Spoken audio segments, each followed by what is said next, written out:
Don't let her in. My son likes to play hide and seek. Can you bring him down? I didn't say he was here. You're a very stupid boy.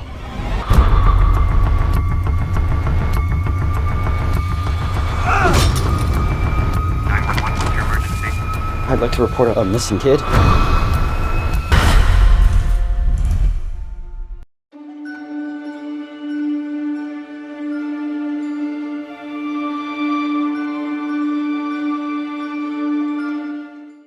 Welcome back. Yes, what's your story? Here for another one. And this one in particular, well, it'll get under your skin and try to find its way back out. But this one that's definitely worth talking to. But before we begin, I am joined by the fourth corner herself, Lexi. Lexi, this one, are you ready? I am very ready. This one is going to be very interesting to talk about because there's twists and turns, literally. Oh, more than you can imagine, and more. And when it hits you, you're like, "What?" But yes, this film is the 2019 The Wretched. Before I go into who directed it and who was in it, this film was actually in the theaters in May 2020 during COVID. And for 5 weeks, it held the number one spot. I just thought I'd throw it out there because also I didn't know that. the budget on this film was $66,000. And during its time in the theater, it actually made $4.3 million. So, hey, kudos. I'll always love when it's a low budget film that does. I mean, if it was, post COVID, I'm sure they would have a lot more money, but the fact that they got their money back a little bit more. But yes, Wretched, and it is directed by the Pierce brothers. The cast includes John Paul Howard as Ben, Piper Curda as Mallory, Zara Mahler as Abby, and Madeline Stunkel as the Wretch. So Lexi, yeah, there's a lot to talk about in this film, but as every film we talk about, because we are storyline driven, we have to talk about, in a way, the opening sequence of this film. What are your thoughts about the sequence? Well, it's hard to say because the opening sequence for me sets the film up when the little boy's out in the woods. And, you see the tree that he sees, and then what's the mother's name? Abby. Abby, yeah, she comes in and she's like this badass bitch. Like she doesn't see what's going on, but you start to notice like the symbols of Wretched and like on the trees and stuff like that, and it kind of sets you up thinking like, okay, what's this about? And it lures you in. Again, we mentioned there's twists and turns, and it just leaves you like, wait, what the fuck?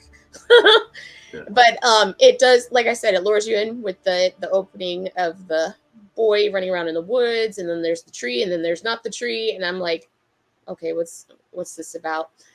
But yeah, it just sets you up very slowly. Yeah. And what can you say else besides that? It just lures you in more, a little bit more, and a little bit more. Now, then you run into Abby, the next door neighbor. Beautiful woman. Again, she's a badass. She's teaching her son like how to cut into things, the animals and stuff. So that, I hope Rick doesn't watch that. I hope Rick doesn't watch that. I think he should just skip this movie. But actually, no, don't skip it. It's really good. They better not, Rick. It just, the title speaks for itself. It just leaves you like in a what the fuck is going on in every single step. And I just can't wait to dig into this more because there's just so much to say, and I want to say it, and we got to dig in. What did you think of this opening sequence? Well, I like the fact that what it showed. You had a sequence that showed a stuffed rabbit in the rain, crayons, and it had I think it looked like a dollhouse. Then it also had like the cars, and then it says 35 years ago, and then you go into this whole clip of a babysitter going into the house to take care of a kid, and this is what I didn't expect of the film to actually show the Wretched this early, because you get the clip of the girl talking to her mom on the phone, joking with her mom in a sarcastic manner, and then hearing the noise, "Mom, I gotta go," goes down to the basement. Now, once again, I am a horror movie fanatic. Lexi's horror movie fanatic. If you hear shit in the basement, don't go down. I mean, it's just don't go down.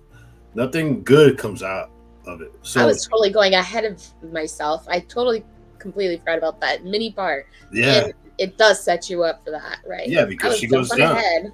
No, because she goes down to the basement, and she hears like a crunching sound.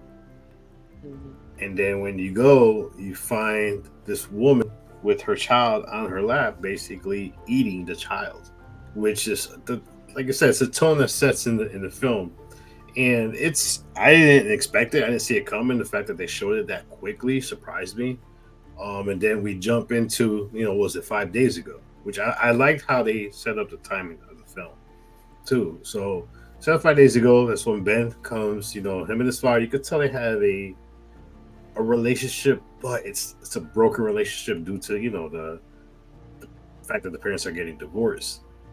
But once we get the Wretched that moves next door, and how she moved next door, because this Abby was it she killed the deer. It was like a hit, like a car accident. Right. She brought the deer back, cousin to the deer, and then basically the smell so putrid she goes inside. Now, I do agree, Abby was a badass because she bragged about how she did this for her father, and then who's inside with the baby? The husband holding the baby like he is basically the mother role, while Abby's playing the masculine role, the kick-ass one. Even though later on you see the transition where she, dressed, she's a very attractive woman. But let's talk about that. The fact that you know once the Wretched moves in next door, we learn about this ability she has to make people forget. I mean, what did you? I mean, you're a fan of witch movies. What did you think of this ability she had and how it played out in the film? I thought it played very well in the film. Yeah, think about a little bit before what I was speaking about before. It makes you think, like, when did Abby turn? Now, at first glance, I thought she was turning when she was ripping that deer open with her son. And God bless him. Like, I can't even imagine just being, I don't know how young he was. He couldn't have been more than like 7, but just watching that poor deer getting gutted open. But the guts of that deer is just not even blood and guts. It's just pure like tar, black like, swamp like. It's just disgusting. Like, it's been dead for way longer than just hitting it recently. Because in the movie, you see that they hit it and they're getting ready to open it, and you expect nice pink blood and guts. Nope, came out nasty, like it's been dead for months or something. But that's when I thought she changed. On second watch, I was kind of thinking, wait a minute, the scene that I was mentioning before, where her son is running around in the woods, and you can hear he's listening for his mom, and you can hear Abby calling out, and there's the Wretched symbols everywhere, the triangle symbols. And so it makes me think, is that when she turned? Because they were separated for a little bit. What happened while they were separated? It's kind of off screen, so you don't really see that. So I don't know when exactly she turned, but when it came to her using her power, and how do you even really explain that? She just had this ability to just put a spellbind over people, where she controlled them to do or say, or actions to take. She basically had control over what they did, what they said, and they listened. They had to. I felt like there was moments where, like, and we'll go deeper into it, but I felt like there was moments some of the characters were able to kind of break out of that little spine belt. Yeah. I don't I don't know how to explain it until we get in deeper, but I liked that it works for this film. I liked the fact that not only was Abby in control of like all the different characters, but you can see like I don't know what she was whispering in the ear. Like it makes you wonder what she was whispering besides the actions and what to do and what to say.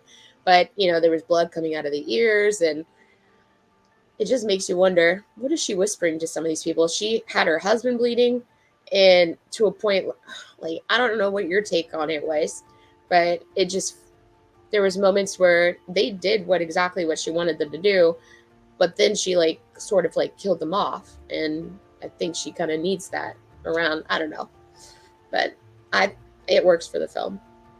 No, it was interesting because I mean, let's remember she made her husband forget they had a baby. Right. She made her husband forget that they had a son, Dylan. Mm-hmm.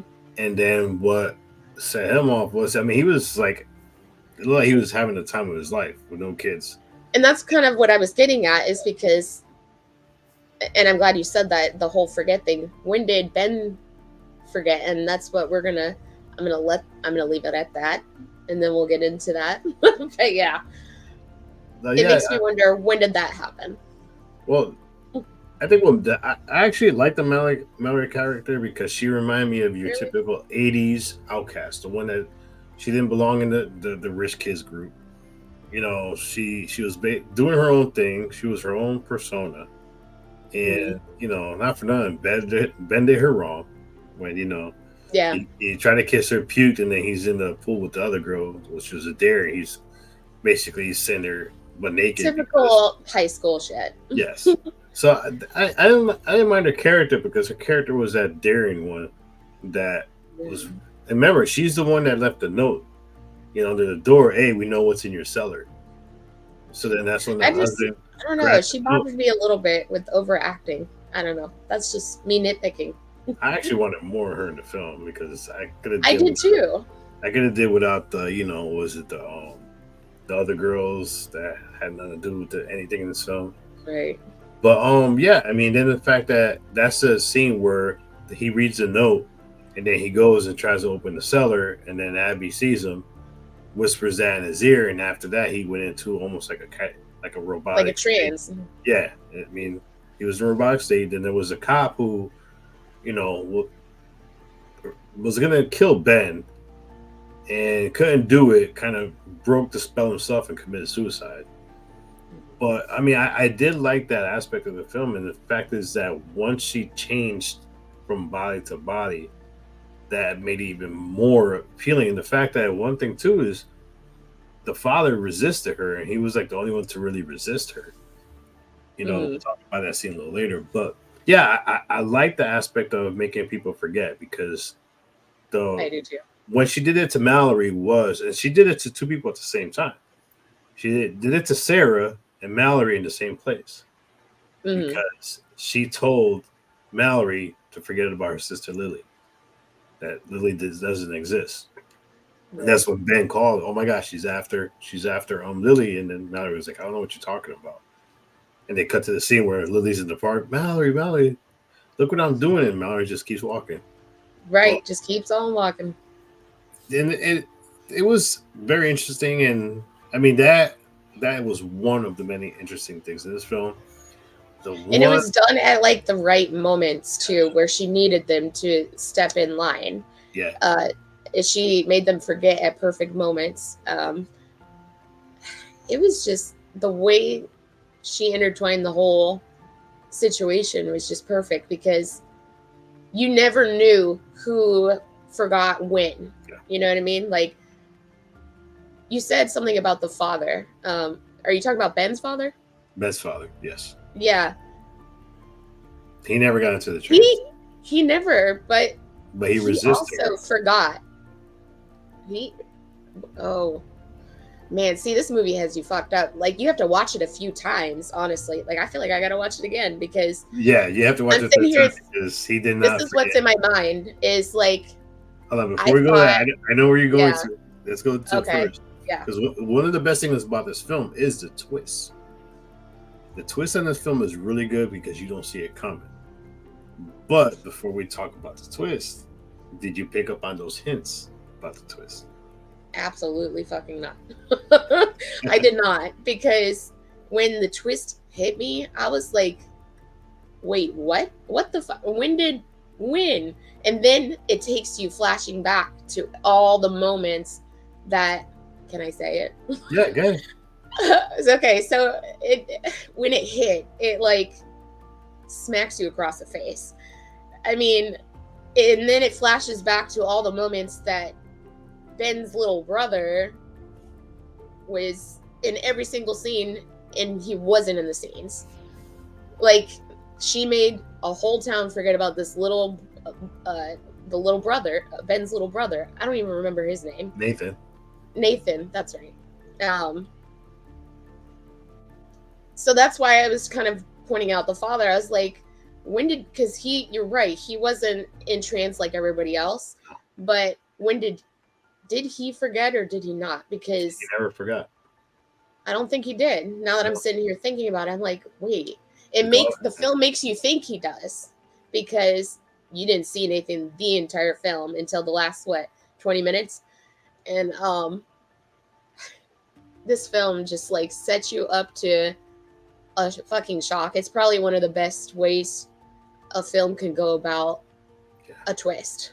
Like, this is What's Your Story. There's so many twists that we talk about. This is one of, by far, the smoothest transition of a twist that you can do. So when the whole Nathan thing came in, I'm like, wait, what? And you're right, the father, the film makes you think that the father forgot about his own son too. But then you see the flashbacks of the scene where the father was talking with the son, or they had interactions, and I'm like, oh, this starts to make sense, and the puzzle pieces are fitting in. Now, to touch on Mallory a little bit, it wasn't the fact that she wasn't a strong character. She played her part. You're right. She was just that typical teenager. I think she was just a little overreact, but that again was me nitpicking. I wanted to be like, okay, you can stop talking for a minute. Especially the part where she's like in the bedroom with Ben a few times and they're stalking the neighbors, and she was just like, oh, so which, like, it was just the way her persona was. I don't know. She bothered me, but, but that's just nitpicking. Otherwise, just aside of my personal thoughts on her, I thought she did well for her part in helping Ben with the situation. But I felt like there was even more twists after the big twist comes out. So, no, it was interesting because there was one of the hints was the one that kind of, like, when you go back and think about it, like, holy crap, that's what he was talking about. Because it's the scene where Ben had run into the woods to save Lily, and he was pulling on her. And then the Wretched pulled her in, and when he fell back, he hit his head on basically the tree trunk. Right. So when he got back to the house, that's when all the cops were around. So when he stepped into the house, that's where the father looked at him, but looked in his direction, not really at him, and said, "I told you not to come out of your room." And you're like, "What? Did this dude just came out from outside? What are you talking about?" That was when he said, like, "Oh, what is he talking about?" Then when they showed the flashback, he was talking to Nathan about coming out the room while the cops were there. Like, yeah, I mean, when I first saw that, I thought it was more like, was he grounded? Did I miss something? And so that he wasn't supposed to go out. Oh, because after that whole stunt he pulled with, he was supposed to be there having dinner with him and the new girlfriend. So I thought, was he grounded? And we just kind of missed that, or. So yeah, like, I really didn't pick up on any of the hints. When you watch it back, I watched it, I don't remember when I watched it the very first time, but when I watched it again to do this with you, I completely forgot about the damn twist again. And I'm like, I got shock valued twice. And I'm like, damn, I forgot about that. What I like about it is showed you every single spot in that if you were to question, like when he's on the bus. And the old lady goes, "Oh, you're a good little artist." And he looks at his cast. The whole time it was Nathan was drawing on his cast. Makes her look like dementia, though. Yeah. Like, what are you talking about? And the fact that he was drawing on the inside of the cast, which you did not see at any part of the film. But that's what I've been saying. Like, when did everybody forget? Because Ben, that's the very opening sequence with Ben coming in for the summer. So it's like, when did the Wretched make him forget? When Ben forgot about Nathan, one of the flashback scenes is when Dylan is upstairs and Ben's asking him what he's doing. He's saying, my mom, is acting strange. And then the mom's downstairs. It wasn't Ben the first one to go downstairs. It was Nathan. It was Nathan. His way down. And then when Ben interacts with her, where she said, "You're a stupid little boy," that moment was where he made him forget about Nathan. It was that exact moment. Well, he had to have forgotten about Nathan beforehand, because in the very beginning, he was on the bus traveling to his father's house, right? Right, but Nathan was with him on the bus. Right, but he didn't know that in the moment because he forgot about it.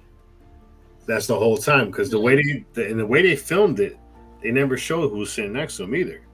So when she said, "You're a good little artist," they just showed him. But he knew Nathan was still there in his mind the whole time until that moment where she was like, basically, stupid little boy. When in reality, that's part of that. For me, I was part of the spell she was putting on him. And then he totally forgot, because he did not remember until he went back into this. When he was escaping, they got into the car, and then he heard somebody yelling from the house. And then that's when it was Nathan's yell that basically set him free. So that's it was like, oh my God. Then you got all the flashbacks. Bam, bam, bam. All the time Nathan was there when they were playing tic-tac-toe together. The way the camera filmed it, you didn't see Nathan putting in the thing, because you're like, all right, this dude's playing by himself. But in reality, Nathan's there playing with him. So yeah, I mean, it was at that point where, she came to the house where she put the hex in that he couldn't remember about his brother.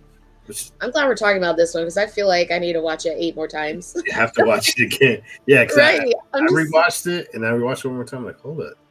Jesus Christ, man. How could I'm catching more, remembering like the scenes we're talking about. I'm like, you're right. Oh my God, yeah. And I'm just like, man, I need to watch this again. No, it's that type of film though. This film does need multiple watches, because there's more than there's that massive twist, and then there's like multiple little baby twists in the whole film. So it's like you gotta watch and catch every single. You have to really pay attention. It's one of those films you gotta pay attention. Now, what was the hint when it came to know who the Wretched took over as far as the flesh? Do you know what's the hints? What do you mean? Like what gave away that the person had the Wretched inside them? At the very end? No, throughout the film. Technically 3 people got possessed by the Wretched, right? Okay. 2 of them in the middle of the film and towards the end of the film. But there was one thing that was the constant giveaway of the fact that they were possessed. Do you know what it was? Oh my God, I've watched it twice, and I need to watch it 8 more times. I thought Abby was just the only one possessed the entire time. No. Since the Wretched ripped out of the skin, or the... It ends up being 3. It was 2 of them, because it was Abby. Because remember when Ben's father goes... Because remember, Ben told his father to check the cell. Oh, and he took over the girlfriend. He took over Sarah. But the giveaway was whoever was possessed, any flower around them would die. That's right. And so I know that the girlfriend and Abby were the only ones possessed. You said there's a third one? There is. So let's talk about the ending of this film. Okay. So, the third. Okay, I know the third. Okay. The ending of the film. Okay. Right. So let's talk about going towards the end of this film. Now we have this whole thing about, Ben having to save Nathan because the Wretched took, Nathan to the tree, which I'm sorry. I kind of wish we got more of the tree, because the tree looked freaking cool as hell. It's a character of its own. It is. And the fact that and the crazy thing about it, it appears to not everybody, because remember when Dylan saw the tree and Abby came, the tree was gone. There was no tree there. So I think it only appeared for people that got affected by this whole thing. Because Dylan saw it, but Abby didn't. Mm-hmm. The first time they saw the tree. But so, you have Ben trying to save Nathan. Mallory shows up asking where's Lily, because she ended up getting snapped out of it. And then they go into the tree. He finds Nathan. He ends up finding Lily. And the only way to trap the witch was to put salt and then burn it down. But there's something that happens at the end of this film that I'm particularly interested in your take of it. So you think the Wretched got killed? That's what you think when you watch this film. The father came in, ran the tree, they burned the tree down. But do you want to explain how the movie ends in a way? So you don't get okay, I'm just gonna spill the beans right away. So Mallory is the third possession at the very end, but you don't know that because it's like, when did that exchange happen? Obviously sometime during the, trying to put the salt around the tree and burn the tree down. Father comes in and crashes it, and they throw gasoline and burn the thing down. But like, when did she get possessed? When did the power get over to her? But you don't realize she's like, again, you thought she was dead until they're saying their goodbyes for the summer, all little sweethearts. And Mallory puts the flower, and I'm so glad you remember to mention the flowers, because that's when you knew, when Ben took the flower off of his head and he's like, it's fake. And he realizes and it just ends right there. It just ends right there. And I'm like, he's realizing, oh shit, it's still around. And the town's probably going to get terrorized because of Mallory now. But they go off, because it's about like, I don't know if it's like some satanic thing of like taking over children, because you get the child in the very beginning getting eaten. And there's like this witch surrounding children situation going on, because again, the child gets eaten in the very, very beginning of the film, that opening sequence. Yeah. Then Lily and Nathan and Dylan are all getting pulled in under the street. Well, we don't actually see what happens with Dylan. Dylan dies. He dies. He gets eaten up. When Ben's going in there, that's the blonde kid that was getting eaten by the Wretched. Yep, that's right. So it's this sacrificing situation with just children being sacrificed, really. So yeah, now the Wretched, the new possessed Wretched, is now taking a boatload full of children out into the water. And I kind of hope there's the Wretched 2 ending that way. Long live the witch. Yeah, once again, the villain won, which is always, for me, awesome. A good thing in horror films. All right, so yeah, let's get down to it. Any last thoughts? What's your overall, Yeah, so there's a few scenes that I really liked that we didn't really touch base on, like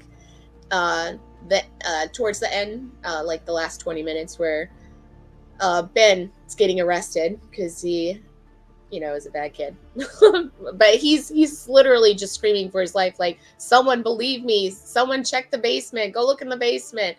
And that's all he was yelling in the cop car. So the father's like, I'm just go back to your mother's. Like, I'm trying to, live a life with my girlfriend, basically. But then, his girlfriend started acting weird. He was slowly kind of picking up on that vibe. And he's like, I gotta go to the freaking police station for my son. Like, he's avoiding every freaking thing the witch is throwing at him. Like you said, he's been avoiding this. So you think, because again, I thought he forgot about his son, but again, watch this movie about 8 times. So I like the fact that the father goes in to the basement and he doesn't really see anything because the witch, because of that whole note that was slid on, we know it's hiding in your cellar, that like, damn, I gotta move all my crap now. She had to find a new spot, which was that shed her husband had. So she moved everything, her whole shrine, into the shed. And so I like the part that the father's like, oh my fucking god, this is, my son was serious. And he's slowly picking out these pictures, and people are being X'd out because these are people that she once cut or possessed over, or however the hell you want to look at it. So I like the breakdown of the father finally, oh my god, my son was right. And then the whole scene with the cop, and the cop was slowly fighting against that spell. Like he was pointing the gun at Ben, but then he's slowly just fighting the witch's spell. Like some people were a little strong enough. Like again, Mallory, I felt like she had moments where she was a little strong, and because she was like, who's Lily? But then she's like, where's my sister? So there was moments where she fought it. That's kind of what I was trying to point out before. Some were a little stronger than the others. Some were overly possessed, like Abby's husband, who was like, what kids? What baby? Who's Dylan? I have no kids. So it's like he's weak sauce. Whereas Mallory and the one on the cop, they were a little strong to fight against that spell, and unfortunately the cop takes his life. So yeah, that whole scene, they're in that little shed, and I just love that whole scene where who was it at the time? It was Sarah, wasn't it? Sarah. That was at that moment. And so the Wretched, yet again, just like in when the deer was being ripped open, you see Wretched just come crawling in. Like, there were so many great scenes in this movie where the Wretched made its appearance. When it's on the front porch, when it rips out of the deer, when it comes out of Sarah. So it's like such awesome moments with the Wretched itself. So, and it's so disgusting and creepy, swamp-like, like so eerie. The effects that they made around, like you get a close-up on the face at one moment. Yeah. And it's just nasty. Oh, it was in the tree when they went down in the tree, but just such great effects with the monster itself. Like the Wretched was just fucking tragically awesome. Just ugly motherfucker. But it was perfect. What would you rate the film though? What's your rating for the film? Yeah, sorry. So for me, man, I'm gonna give it a good 4. Reason why is because maybe a 4.5. Again, I had little nitpicks with Mallory, and again, that's just, she just bothered me at some points where she was a little overreacting. I don't know. Yeah, I think it was just the whole teenage. She wasn't. I guess if I was like her age right now and I was hanging out, she wasn't my type of person I would hang out with. I don't know. She just bothered me. Her voice was annoying. Other than that, overall, the whole, I mean, it's a very strong 4.5, because the story itself, the twists and turns, massive twists and turns, the mini twists, like it was perfect. It left you with more, like, what, it just left you in a what the fuck moment. And I'm sitting here talking with you like, you're right. Oh shit, I didn't catch, like, I'm catching things now that you're saying your thoughts. I'm like, damn, you're right. And yeah, I thought the father was, no, you're right. He wasn't. Damn. For me, I mean, cinematography beautiful. I mean, well shot, well lit film.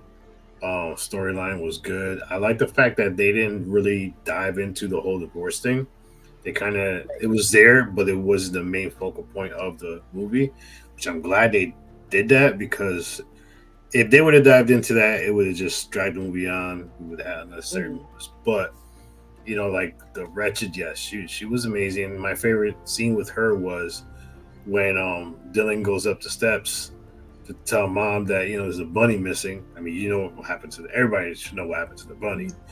But then he gets to the top of the steps, he turns around, she's standing there naked and all distorted and just constantly moving. I love the sound effects every time she moved. And there's one scene where the father hits her and her neck is broken, and then you see her fix the neck to put it back into place. Very, very Every good. bone crunch. There was so much bone crunching in this movie. It's just perfect. Very good special effects. Yeah, I mean, I enjoyed it. I don't have much as far as nitpicking on this. I'm kind of glad it had the runtime of an hour and 30 minutes. If it would have went 2 hours, I think it would have just killed the movie. Did you like the whole scene with the father finding out? I did because it was a slow pace. I mean, it was even when he's standing there, he still didn't believe what he's seen. Because remember, when he went up the steps, he saw Abby's father. I mean, Abby's husband basically had hung himself. Yeah. That's when he had when. I mean, think about it, he followed him in, and then where the hell did this guy go? The guy just went to go hang himself, Yeah. which was a good scene. But yeah, I mean, it was well done. The twist hit at the perfect time. I mean, Oh, yeah. that was just such a perfect time, and I liked how they went back to every single moment. They gave you a hint, and not many films do that. The fact that they did it perfectly, you're like, oh my god. I mean, yeah. I mean, for me, it's a 4.5.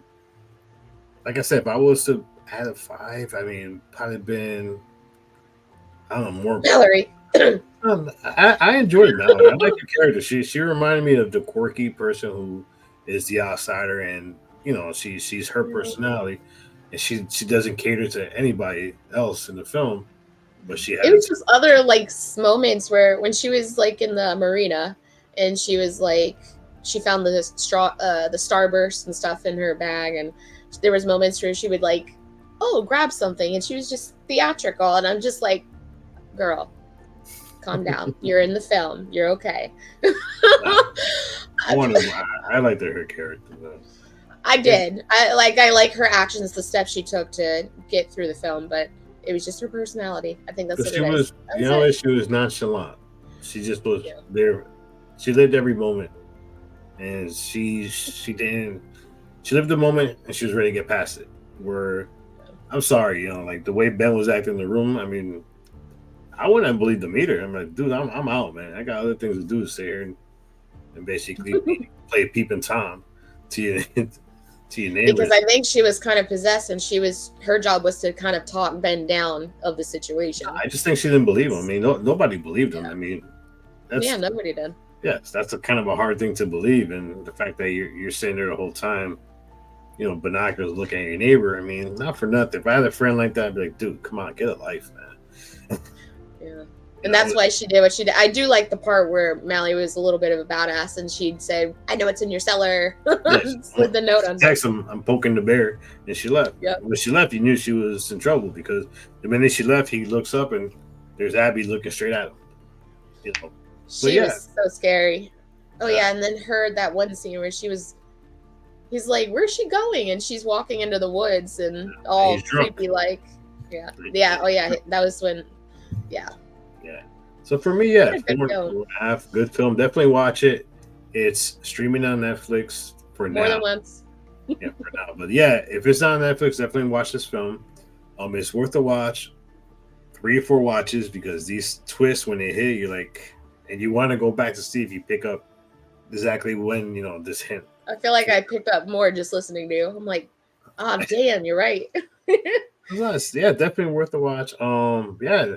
Well, that's it for this episode of What's Your Story. Definitely don't forget, like, subscribe, share. We got more coming your way. We told you we're going to come out with a bang this season, and so far these movies have been very, very different in a way, but there's this tone that each of these movies have a similarity to. But let us know if you picked that up. But yeah, Lexi, any final thing to say? No, I am ready for the next film that I'll give you a little hint. We're going to dig into a little bit of found footage. Mm-hmm. Love found footage, you know me. Yeah, so that's it. I can't wait to show you my pick. It's going to be a good one. Trust me, you will like it. But yeah, that's it for us. JR, Lexi, What's Your Story? Horror Fiend TV. Catch the film. Catch us next time. And let us know what story-driven horror film you would like us to talk about. That's it for us. Until next time. Peace.